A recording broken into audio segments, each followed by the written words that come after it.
Today's guest is Vincenzo Nappi. He is not only a Canucksploitation filmmaker, but he is a programmer at the Fantasia International Film Festival. What's it like on the programming side of the fence? Okay, here's the number one time-saving secret from a programmer. I think the myth of the cold email is not a good use of your time. Unless the programmer knows you already, or you know them personally, or they're aware of your work. Like for you, I'm aware of your work. So if you were to email me, I'd be like, oh, okay, it's Gavin. But for somebody that maybe hasn't been in the space that long, or for whatever reason hasn't received recognition that would put them on the specific programmer emailing on their radar, I feel like taking time to blast out to 40 festivals your film with a log line or whatever is kind of a waste of time. And Great. so it's not a question I get. We do receive a lot of those sorts of cold call emails where it's just like, okay, submit it and I'll get to it, sort of thing. Yeah. Love that. Okay, so following up on that, what about the letter to the programmer on FilmFreeway? Is that also a Mm. waste of time? I don't think so. I think it's worth doing for sure. Just because sometimes you'll something in a film will like strike you in a particular way, or it'll surprise you or whatever, and then you like want to know more. Some people put director statements, which I 100% recommend every single time you put anything out. But being able to have like that extra insight into the filmmaker is always good, no matter what. I wouldn't break your head over it because sometimes it could go unread. To be fair, not every programmer in the world even is aware that that section exists on Film Freeway. But in my opinion, it's definitely worth it for sure. Yeah, I think to your point, I started to feel like it wasn't the most efficient use of my time, but Mm. that might have been because I was over investing the amount of time. So I wasn't just saying, hey, Vince, hope you enjoy the film. Thanks for your time and consideration. I was taking a lot of time to say, like, hey, Vince, here's my film starring Aladdin Tawfiq from X-Men, Incendie, etc. I think this would be a great fit for your festival because, as a festival interested in this genre, and when you start to, I think, like the cold email, to write a good one actually takes a lot of time. And if you Mm. write a bad one, then it's a waste of time. And if any, it could even hurt you, especially if you copy paste and it's like the wrong person's name. And so I appreciate you calling out the cold email as maybe being a waste of time if you Mhm. don't know the person at all. And I think recently I've leaned away even from the Film Freeway message because, again, it was kind of like the director's statement, all that stuff's on the main page. Yeah, well, I don't that's know. it. And it definitely comes down to setting up your Film Freeway page as optimally as you can. Because the letter itself is so hidden, it's like a tab amongst like seven other tabs. Make sure that like your poster is good. Make sure your trailer, if you have one, is good. Make sure your title is good because we're not necessarily watching these things in order. So if your title stands out amongst the sea of titles, then that's also good. If you have a good thumbnail for your film, although I will say that's not a priority just because if your film is password protected, Vimeo will not show the thumbnail right away. It'll only show it once we input the password or whatever. But anyways, all that to say is I think you're much better off spending time on making sure all of those elements have a lot of thought put into them versus the letter, which although good is kind of hidden. So maybe not everybody is paying as much attention to that. Nice. Great insights. I wasn't intending to get onto submissions, but here we are. So before we move on to attending the festival, the other thing that I find not necessarily tricky or overwhelming, but there's Right. actually a bit of a lift when it comes to delivering a film to a festival. And so now I think I've got a bit of a system on a Google Drive where I'll like have my materials like Film Freeway that I can just duplicate and say for Fantasia and then Mm. add or remove. Do you have any advice for filmmakers when they get ideally that acceptance, things that you see people do wrong or mistakes that are made, or if they miss deadlines, Mhm. do's and don'ts once you get accepted?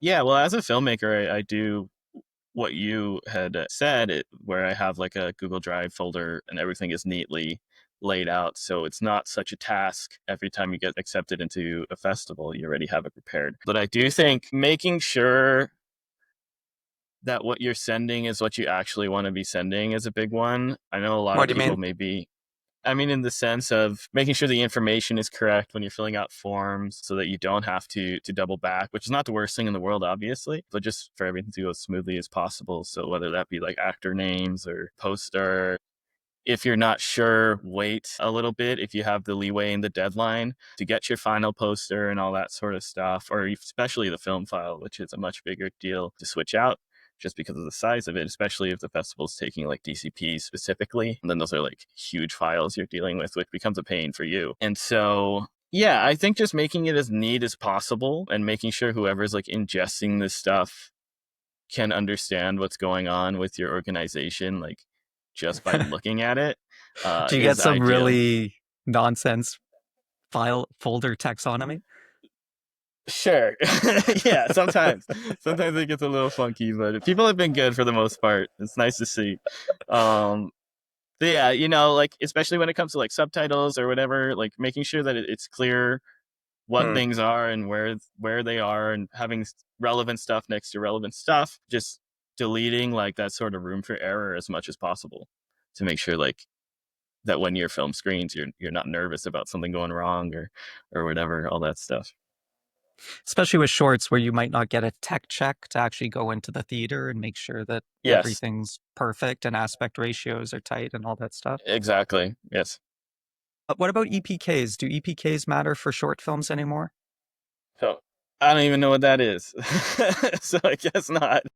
So they don't. No, I agree. EPK is the electronic press kit, and I think once Oh. again, it's one of those things that's like it comes from features, Mm. and then it's taught broadly that filmmakers should have one, but in application and tactically, like if you're making a short film, now Yeah, FilmFreeway is your EPK basically. I agree fully. I think in like very specific cases, having a press kit is okay for a short, but more often than not, I feel like it's the kind of thing you would send to somebody asking for it, if that makes Hmm. sense, rather than which I don't see happening too often. So I would focus all your energy on getting it accepted first, which I don't think the press kit would help in any way. I think that's it. It's just we all only have so much time and we just made a Hmm. film and it can be so overwhelming. And when people tell you you need all this stuff, it's just a lot. And I Yeah. appreciate that you're being transparent about, like, at the very least, yeah, do as much as you can always. But here's what Hmm. you can prioritize to have the most impact. And then if you get Well, to this that's other it. stuff, that's great.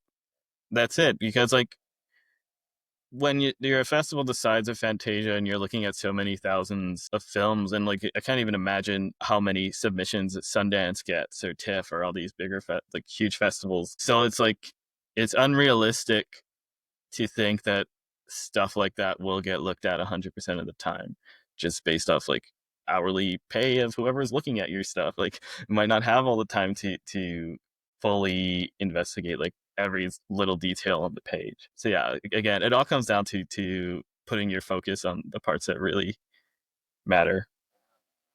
All right. So you got into the film festival, you got into Fantasia, you're planning your trip, you're applying for some travel grants, but you're going no matter what.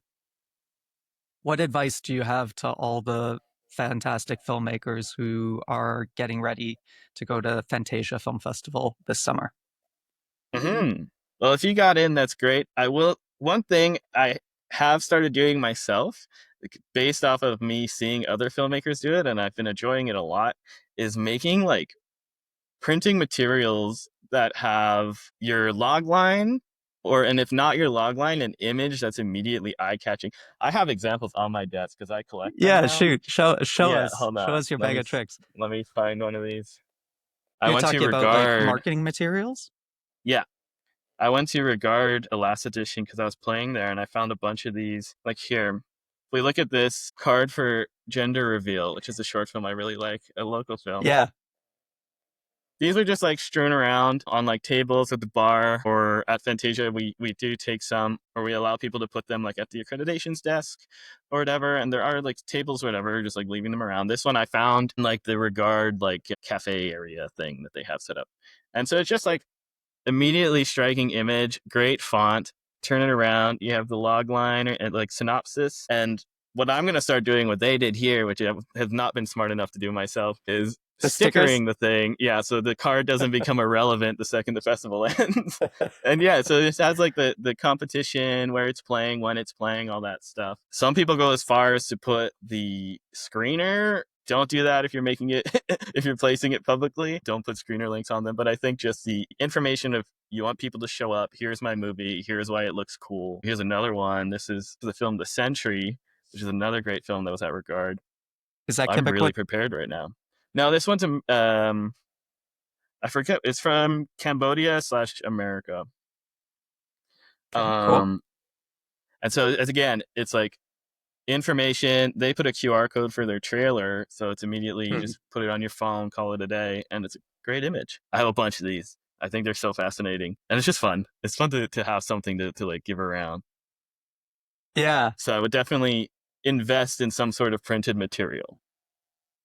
I Maybe think the not too many, so we're coolest. not destroying the forests, but you know what I mean.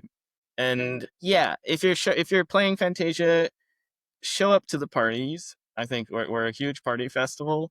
We have an official bar every year called McKibbin's that is connected basically to the venue. And every night, lots of people will go and hang out in the back or in the front now.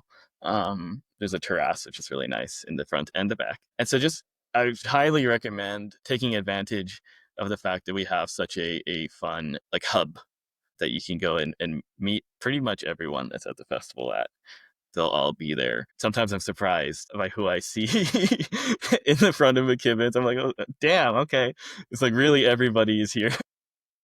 I met Michael Bain at McKibbin's like a decade ago, and like Michael Bain is at Yeah, McKibbin's. that's it. It's wild. That's it. Yeah. I remember this was irrelevant to the festival. I think he was just filming something, but Alex Wolf was there Oh, like cool. during the I think he was filming his show or something, and he was just in the back during Fantasia. It was like, oh my god. It's Anyway, really yeah. like a homey festival, Mm. and people just hang. I think for filmmakers, often networking is seen as a dirty word like synergy. Right. Yeah. I like to think of it as community. And Mm-hmm. especially when you're in from out of town, it can be very anxiety inducing and uncomfortable. Mm-hmm.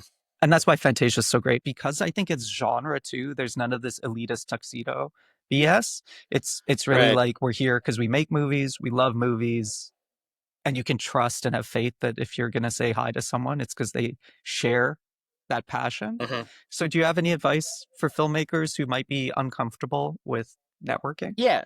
Yeah, for sure. I think if you're really going into this space where you don't know anybody, and you're like, maybe it's your first festival, maybe it's your first few festivals or whatever, and you just haven't had a chance to sort of connect with a lot of people in the scene already, I think it's fine to like lean on your programmer a little bit, like whoever actually selected your film. When I select films for my block, in my like informational email or whatever, like talking about like Q&As and all that stuff, I will say straight up, like, if you're feeling nervous about something, or maybe you're not super used to the festival landscape and all that stuff, like you can message me when you get into town, and I'll like set you up with some cool people and all that, or to show you around and stuff. But generally, people are pretty open. I mean, everybody's having a good time. So if you go up and talk to somebody, I feel like for the most part, people will be pretty receptive to it. But I think if you're a short filmmaker, seeing who's in your block, if you're playing in a short block, is always a great idea, and sort of connecting based on that. I personally like to start group chats with everybody in my blocks, just to Right. help facilitate that. That's on the side of the programmer. Not everybody does that, but I think it's helpful. But that's kind of like a preset list of friends, I guess, of people who I would assume have similar ideas and ways of working that you do if you're playing in the same block. So it's the idea of sort of networking across, I guess. There's nothing wrong with that. It doesn't always have to be whoever, Mr. Hollywood. I found my most successful connections have been from talking to people at the same level as I am, because those are people that are going to help you in the future or whatever. Or those are people that are going to become your friends, which is the ideal version of that conversation, in my opinion. Like a connection's great, but it doesn't really matter at the end of the day if it's someone your friend. If someone's actually your friend, like they're way more likely to give you their time or opinions and all that sort of thing. And so I think networking across is a huge thing for people coming down. in Canada too, because we're not Hollywood. We're so flattered when someone's like, I saw your movie or I loved your movie. We don't hear it often, especially when we're making like a 9-minute film every 3 years. So I Right. don't think you have to be that shy about standing out on someone. So it's kind of like if you're in the same block with 10 other filmmakers, already you have 9 friends. Hmm. Yeah, that's exactly it. Yeah, just like be open to conversation and don't get too in your head. Uh, Yeah. I feel like is the best advice.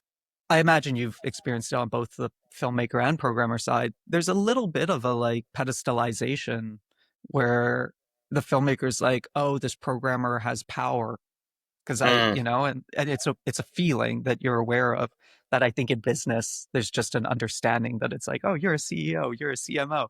But in the arts and culture community, it's such a weird, I think, feeling to be kind of mm, aware of the nature of relationships and dynamics. And I think that's where the discomfort comes from sure. acknowledging that there's some sense, but at the same time, programmers obviously admire filmmakers and need the films to do the festivals. So being on both sides of the fence, can you share anything about like I guess it's more a question about feelings because I think you've probably felt it on Hmm. both sides. Like you're a programmer Oh, at sure. Fantasia, but you were a filmmaker at Regal, which is also a huge Hmm. festival. Yeah, I think a lot of that comes the fear in that, or the uncomfortability comes from trying to figure out how to force a conversation. Mhm. In the sense of how do I start talking to this person? Let's say it's a big programmer from who knows where. How do I start talking to this person to try and get something out of it, or try to create a long lasting, at least peership? I don't know if that's a word, but it's sort of connection. So I feel like letting these things sort of come naturally is the best approach. Because at some point you will meet somebody who's friends with this person, and then you'll be at the same table, and so you won't have to go up and sort of be awkward, or enter a conversation abruptly or whatever. Like, be unintentionally disrespectful, which I do see.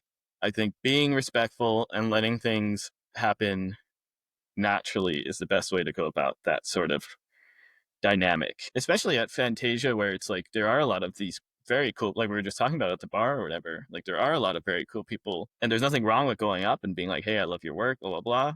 Nothing wrong with that at all. I'm sure they'd love to hear it, but just making sure it's like you're being respectful, being natural about it, just not forcing a conversation. I think is the ideal way.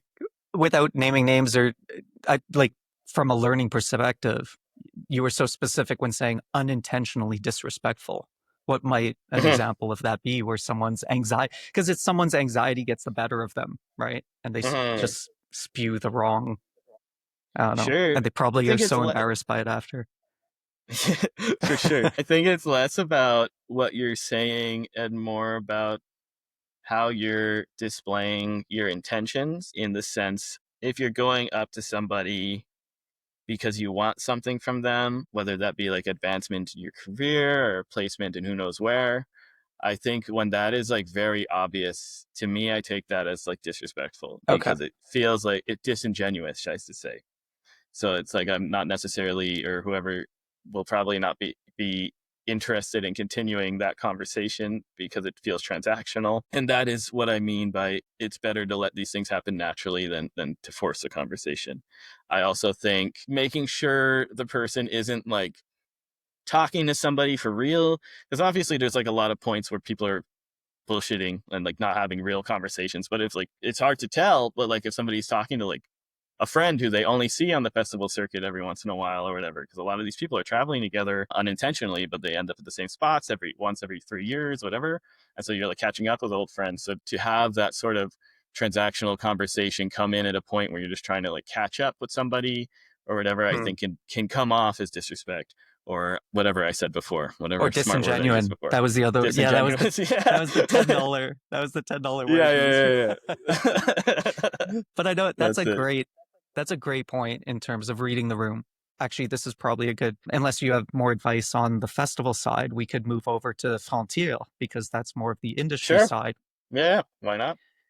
Okay.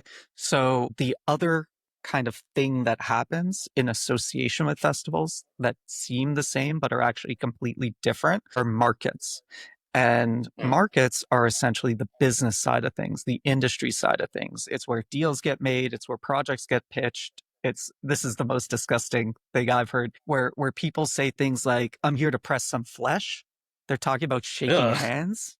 Jesus. I heard that at Cod in Canada, where it's like, "Oh, it's so great to be back in person and pressing flesh." I was like, "That's That's wild. disgusting." But let's talk about pitching. So Mhm. Frontières, or Frontiers in English, is Fantasia's market, which happens in Montreal during the festival, but also now is international, with events at the Cannes Film Festival. What's a TLDR of Frontier, and what's different about Frontier rather than the festival? So for Frontiers, I'll start with the difference. Frontiers is very much a business focused 3 or 4 day long event versus the festival, which is a celebration of cinema. And so where you're going where you're going to watch movies and go to cool panels or whatever. It's just different. It's less entertainment, it's more business, is what I'm trying to say. Yeah, no shade. It's like this is what we need Yeah. to do to scale our business. But like Frontiers is more of like the producer brain.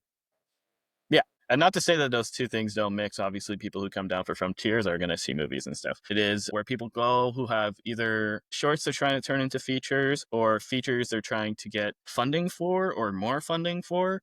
They'll go there, and there's a lot of opportunities to network and have like one-on-ones and sort of like roundtable discussions and stuff like that, workshops to learn how to do more fundings or how to properly prepare your film to go to these pitches and all that.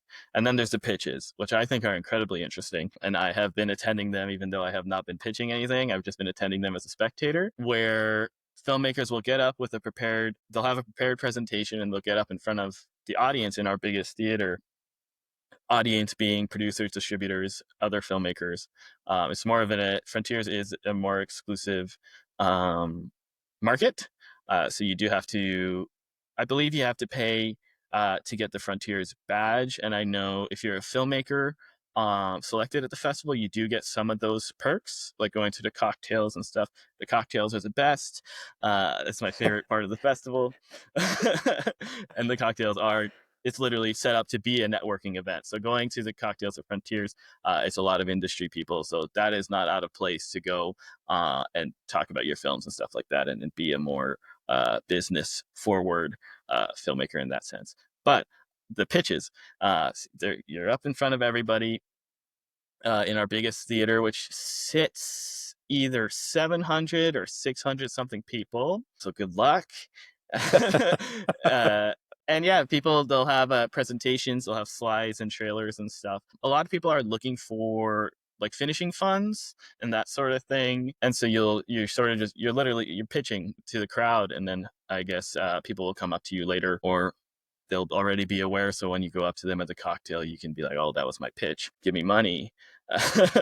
And yeah, I think it's really interesting as a filmmaker to see those things, just to see like what catches your attention. I think is very important. I think attending those things as a filmmaker, even if you're not pitching, is extremely important to see what you would have done differently in a week. What you remember is a huge one for me, because there's Hmm. pitches I remember from years ago that still stick with me because they were so wild, or the filmmakers did something really interesting. And there's some people I've gone up to after pitches and we're friends now just because I love their idea. Um, yeah, so I think as a filmmaker, a general rule is like consume as much as you possibly can on both sides of the spectrum, where it's business and the entertainment. So if you're at Fantasia, let's say you are a pitch person, you're seeing the people pitching, you're getting all that information so that next time you go around, you'll immediately be better at pitching, because now you've seen all these things and you know what you like, and you have a general sense of the room and what they liked. And then you're also watching all these movies that are not released yet. And so you're understanding what the current market is on like an extreme level of where maybe you want to be taking your next project like directionally based off of what other people are doing around you. And so yes. I lost That's my train a awesome. little bit, but No, yeah. that was a great explanation. And as a filmmaker, are you comfortable speaking to like how you pitch and different types of pitch? How do you pitch? Well, that's what's good about pitching at the stuff and then going to the cocktails, because then they already know. hopefully they were listening. But Right. when you go up to them, you don't have to constrain yourself to a speed run of what your movie is, because you've just talked for 5 or 10 minutes. But I'm not sure what the time limit is. But then they already have a concept. It's the same thing as having the cards. It's like going up to somebody and be like, "This is my movie," and they're like, either, "Oh, I saw the poster for that, it looks sick," or "I liked your pitch," or whatever. It's like immediate familiarity. Personally, I don't pitch at all. I probably should start doing that. I just make my stuff and call it a day, and it costs me a lot of money. But I think the pitches that I take the most from, having seen a lot of them, are the ones with the more original concepts. I think sometimes comparing yourself to other films can shoot you in the foot and the chest. It can just really screw up everything, in my opinion, because if a lot of people will say the same movies, and so you will be sitting in a pitch sesh and everybody's comparing themselves to Get Out or Hereditary and all these Yeah. amazing movies. And it's like, I'm sorry, but you're putting yourself at such a disadvantage, because the likelihood that you're going to reach the quality of those films is not that high. And I don't mean that as an insult or whatever, but it's like those are exceptional cases of like extreme craft. If you're going to compare yourself to something, make sure it's something that 12 other people after you aren't going to compare themselves to. Make sure it's something people know. But also, if it's not something people know, the one producer in the room that knows it will probably be like, ah, yes, that's a cool movie. um, and so that's something that really stood out to me. Original concepts, of course. I mean, it's a no brainer.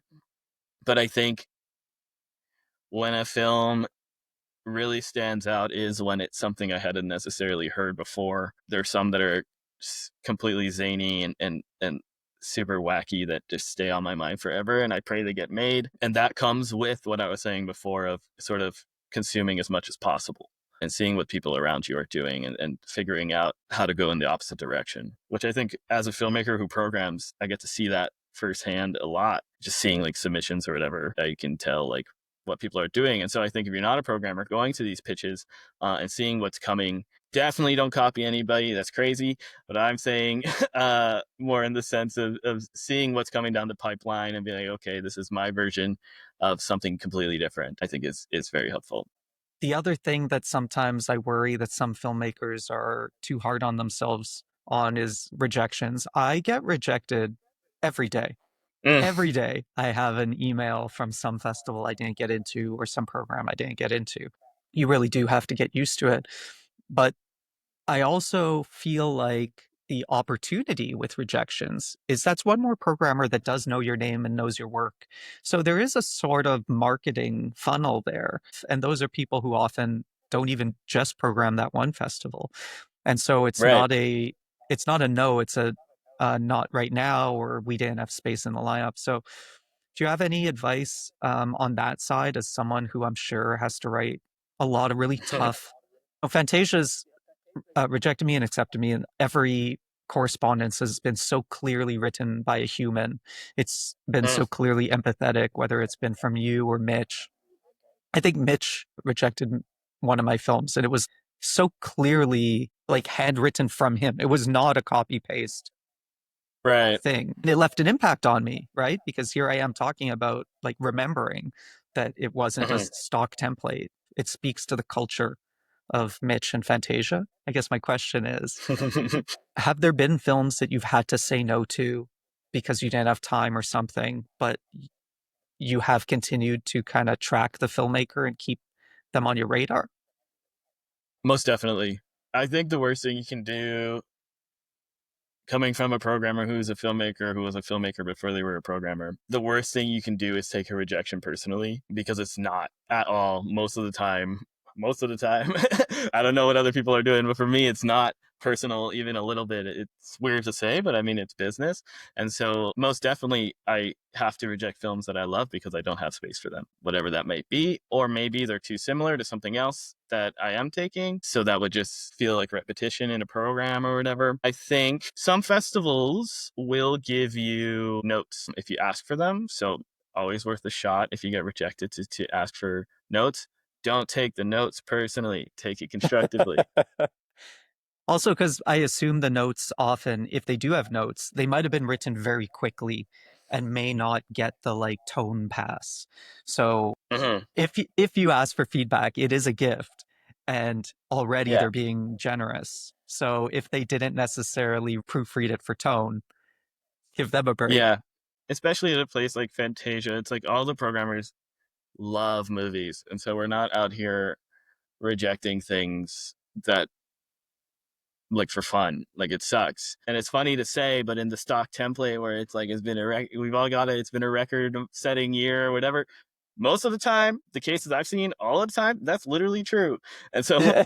more films are coming through, but the time is either going down or staying the same. And so there's only so much you can take, you know? And I had to, especially being the Canadian shorts programmer, a lot of the times I have to reject like dear friends, which sucks, but it's not a show of the quality of their work or what I think of their work or my opinions or whatever. A lot of the times it's like, here's an hour and a half that I have that I can fill. Not everything's going to fit. And even let's say I have a great film on a specific topic and then another good film on a specific topic comes up that's the same topic. It's like, I could only take one. Hopefully someone down the pipeline or whatever, like other programmers will see it and like it or whatever enough, but that's not up to me, obviously. And so it's a very not personal. I think a selection for the most part, I would take that as a extreme sign of encouragement because the programmer clearly loved your stuff enough to put aside a lot of the films that they also loved. So yeah,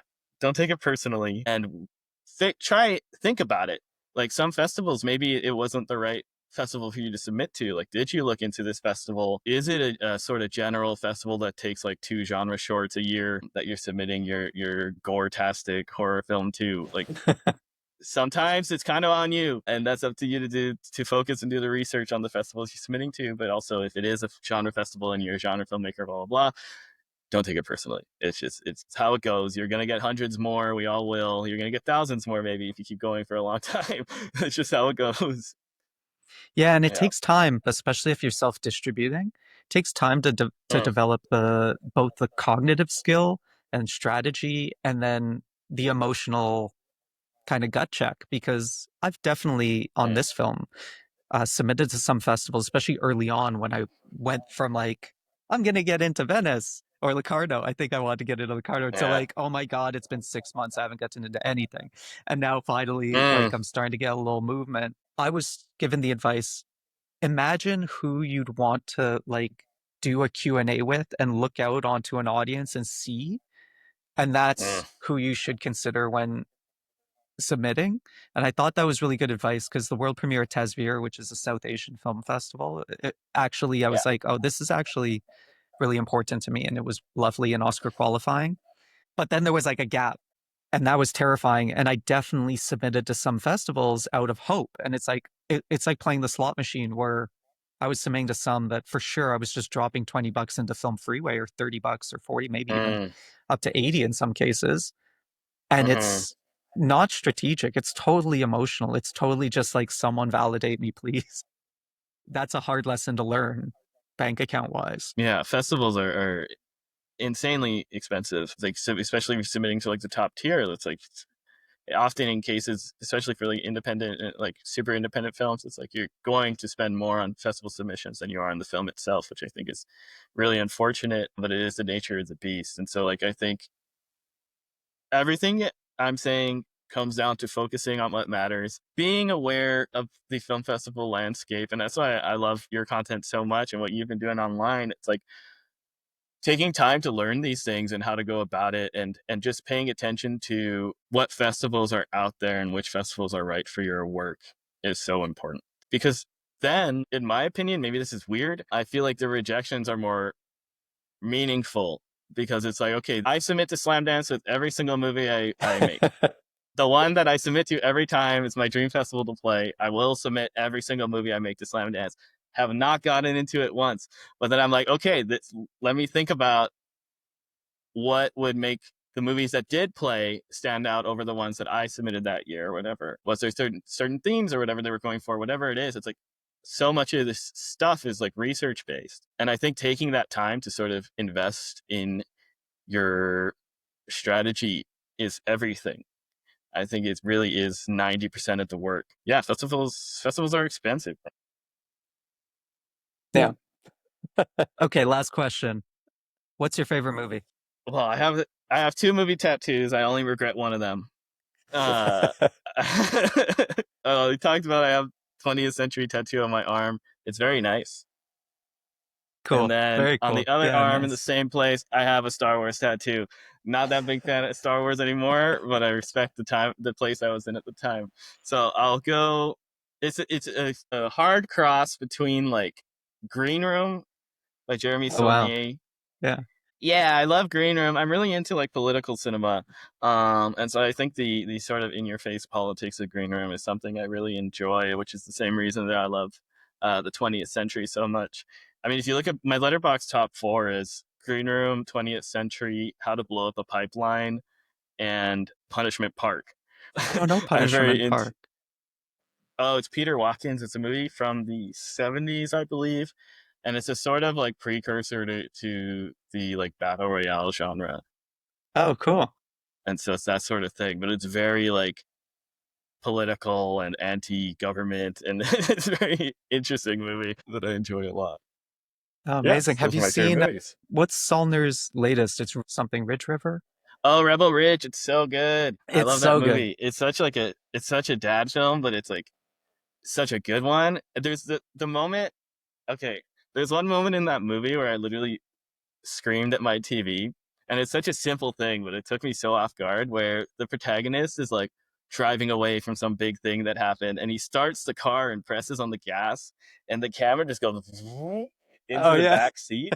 And I was like, oh my God, that's cinema. I love Jeremy Saulnier. He's so good. Legend. That's such a great movie too. Like the way it uses the Western genre and subverts it with Mm, everything from the protagonist being black to him using non-lethal force because yeah. he's a lethal weapon, but he won't shoot anyone. So honestly, for Mm, me, that a lot of suspense was how is this film going to build to a satisfying action climax with a character who won't kill anyone? And the fact that they mm. pulled it off through him just being a monster, a brutal like force of non-lethal, like just disabling Yeah. people is an incredible feat for a film to accomplish, to like use so much of the structure of that Western genre while like subverting it. Mhm. Anyway, I feel like that movie deserves more recognition. It's I so good. agree. I wish more people would talk about all of his work, honestly, because I feel like all of his films are like that. It's like taking these very well known genres or subgenres or whatever, and sort of bringing them to now in a very real way. Yeah. Yeah, I love him. Great note to end on. Blue Ruin, Green Room, Rebel Ridge. This is a master filmmaker, and Google him for his case studies of like how he put his first feature, Blue Ruin, on his credit cards while working at a marketing Mm, agency, and also like an incredible case study in indie filmmaking. Vince, yeah, last words. Anything else to add? Any other advice to give? yeah. Keep at it. It's a tough one. We chose a tough industry to join, but I think if you're in it for the right reasons, that doesn't matter. So keep doing your thing and be proud of it. Love it. As Perfect. inspirational as I can get. Well, thank you so much, Vince. And I guess, look, if Thank you. you're watching this and you're at Fantasia and you see either of us, come say hello, right? Like, especially if Yeah, you're alone in that room and you're feeling awkward or anxious or uncomfortable, you get two people to say, hey, I listened to the podcast too. So don't hesitate. for sure. All right, Vince. Thank you so much. Thank you.